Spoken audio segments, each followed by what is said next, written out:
15 عربية ابعد عنهم تماما لو كنت بتفكر انك تشتري، ولو معاك واحدة من العربيات دي فالله يعينك. استفتاح اول عربيتين سكودا فيليشيا وسكودا فابيا، العربيتين دول امحيهم من ذاكرتك اصلا، كأن سكودا ما نزلتش العربيتين دول. دي نصيحة لله. فولكس بوينتر وفولكس باراتي، العربيتين دول هم أسوأ عربيات تقريبا أنتجتهم شركة فولكس. العربيات دي لو شفتها واقفة في معرض اجري. العربية اللي بعد كده شيري كيو كيو، العربية دي من وقت ما تم إنتاجها أنا تقريبا ما شفتش منها في مصر غير عربية أو اتنين، أقسم بالله مش بهزر، عربية أو اتنين. فلك أن تتخيل فين دي هتلاقي لها قطعة غيار، يعني فين، مين التاجر اللي هيجيب للعربيه دي قطع غيار؟ فهمني انت. العربيه اللي بعد كده شيفروليه سبارك، العربيه دي فشلت في مصر وفشلت بره مصر، فنصيحتي ليك ابعد عنها، وفي بدايل احسن منها كتير في نفس الفئه السعريه. العربيه اللي معانا بعد كده هوندا سيتي، دي ينطبق عليها مثال كان القرد نفع نفسه.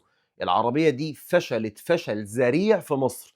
الهوندا ال 2005 اقسم بالله برقبتها. العربيه اللي بعد كده رينو سكالا، دي عربيه عامله فيها اودي 97، وغالبا مش هتشوف منها في حياتك كلها غير عربيه واحده. العربيه اللي بعد كده هي جيلي باندينو، العربيه دي مش هتلاقي لها قطعه غيار في مصر غير بوجيهات وفلتر هواء، فيما دون ذلك ما تحلمش. العربيه اللي بعد كده هي بريليانس اف ار في، العربيه دي مفيش منها في مصر كلها غير 6 7 عربيات، فلو حضرتك حابب تكون شخص مميز اشتريها. العربيه الاخيره معانا هي تويوتا ايفنسز، العربيه دي انا اصلا شاكك انها تويوتا، عربيه ملهاش مسمار واحد في جمهوريه مصر العربيه كلها. حاجه بس اخيره حابب ان اقولها، العربيات دي انا مفيش بيني وبينها عداء شخصي، انا في النهايه لما بقول لحضرتك ابعد عن العربيات دي لو لسه هتشتري، علشان انا عايز لك عربيه قطع غيارها في كل مكان، اعاده بيعها سريعه، صيانتها سهله. انت في الفئات بتاعه ال 200 300 الف، انت عايز عربيه تريحك، انت مش راجل مليونير مستعد انك تدفع وتبعت قطع الغيار من بره، انت مش عايز ده، انت مش عايز وجع قلب.